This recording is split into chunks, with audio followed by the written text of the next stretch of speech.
YouTube, what's up, man? Sorry, what's up, guys? So today I'm talking about Arsenal's preseason review, basically. Yeah, I'm making a conscious effort this video to improve how audible I am and kind of improve my delivery. I watch Combo, I watch Adika, and I watch a lot of football content creators, and yeah, we learn every day. So I'm trying to just do better. Okay, so preseason. Preseason is one of those things that I take with a pinch of salt because you know new signings, especially this year that was a World Cup year. Um, there's a lot of movement, a lot of players are definitely not 100% because they are still recovering from the World Cup. They won't even want to physically stress themselves out. So yeah, I won't really say, because what I'm saying is that we lost a couple of games and we weren't convincing a lot of them. Also, due to the fact that most of those games we lost, we didn't even have our best players available at the time. And when we finally did have our best players, you saw how we outclassed Man City. So yeah, a word on Christos Solis. Obviously, he's one of our new signings. I have to note the fact that he scored or assisted in every preseason game he played. I know it's just preseason. The Man City game is not just preseason, sha, because there was a trophy on the line, and Man City obviously would have definitely wanted to, at least start the season with a trophy. So we can't say it's just preseason for Man City game. And yeah, Solis had 2 assists, and it's been a bit impressive, his performances. And when Arsenal signed the winger, I was expecting someone that could take on his man, someone that when he's driving with the ball, players will sit back because he can run at them, dribble them, something like a Vinicius-esque, basically. But obviously, we weren't able to get the Vinicius deal done because he signed a new contract at Real Madrid. And yeah, to be honest, players like that are very scarce and they cost a lot. Either they cost a lot or they are at one of the biggest clubs in the world and they don't want to move. You could count a handful of players, especially players on the left hand side, because okay, we have Saka on the right hand. So let's say we have someone like that on the right, but on the left hand in the world, how many players are like that? Let's say okay, Kvaratskhelia, Luis Diaz, Vini, maybe Mbappe when he plays on the left.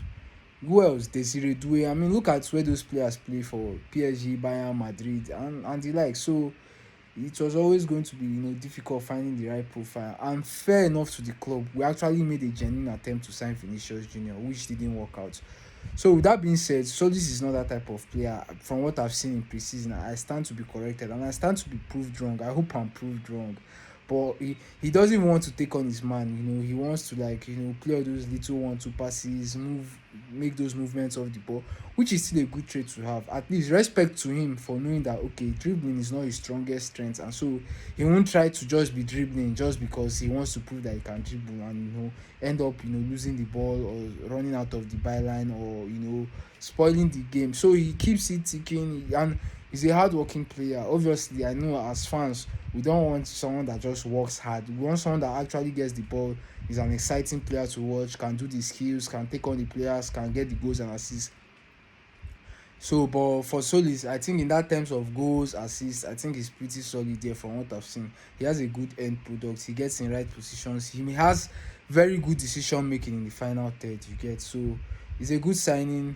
Could we have signed better? Maybe, I don't know. But if you look at what we have outside, not much players actually that fit the profile and are available to move. So yeah, let's see how it goes. Word on Odegaard against Man City, I thought it was exceptional. I just pray that the Odegaard that played against Man City is what we are getting this whole season, because he was a fantastic player up until 2 seasons ago. After the injury he had on international duty, he came back and he wasn't just quite the same guy.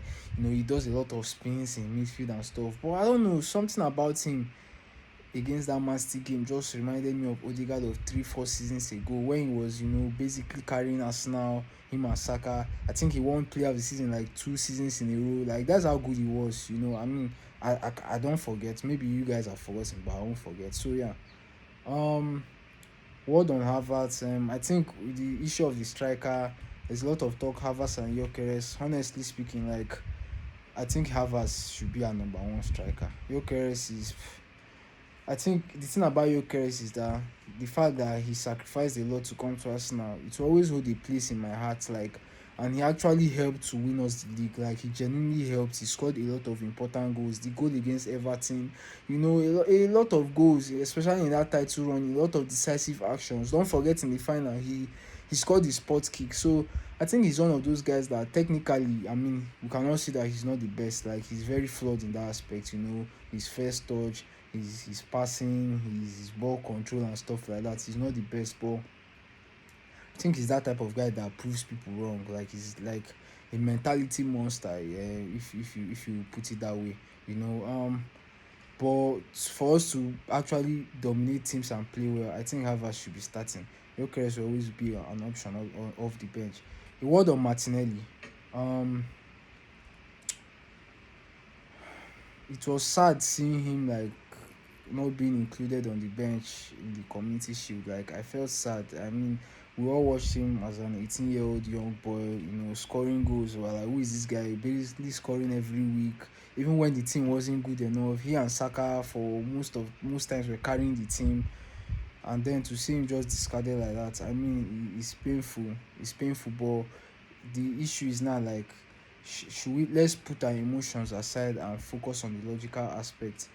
Arteta is the manager, and maybe he feels like he is no longer part of his plans, because let's be honest, last season, even when Trossard was there, I mean, Trossard is way older than Martinelli, and Trossard started most of the games.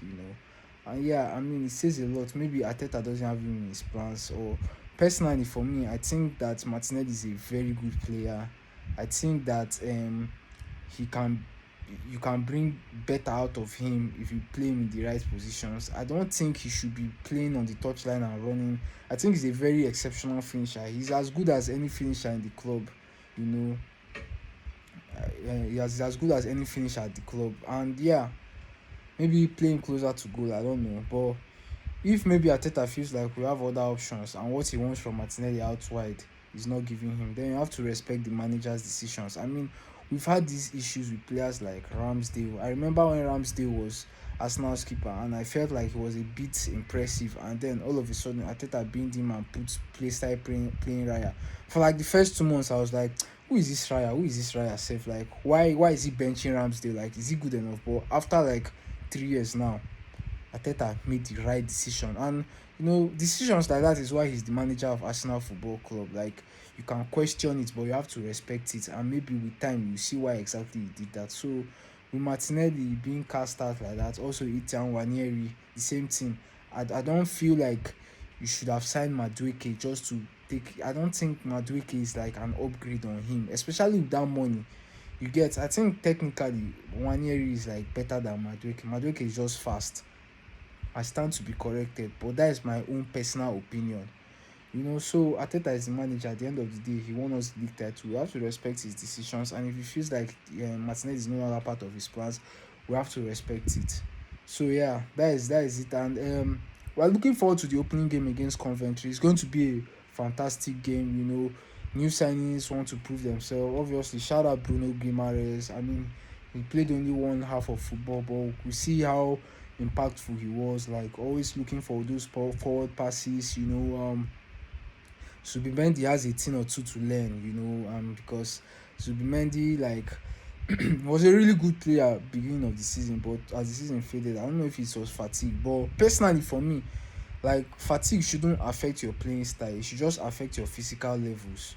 But Zubimendi's playing style, like, he started giving a lot of back passes and like playing some kind of negative football. I don't know why, but yeah, let's see how it goes this season. Maybe he might have picked up a thing or two. Maybe he might, change his gameplay or stuff like that. But yeah, I'm very confident of the season ahead because we have a lot of squad depth. I think the only place we can still improve is actually that left wing. If we sell Martinelli, then we need someone else to play there. Maybe put Solis as a backup so that we won't put too much pressure on him. I'm not saying he's a bad player, but if you can find someone out there better than him, maybe Rafael, I don't know. But yeah, that's just my take. So I'll give a review of the Arsenal Coventry match, and till then, guys, peace out.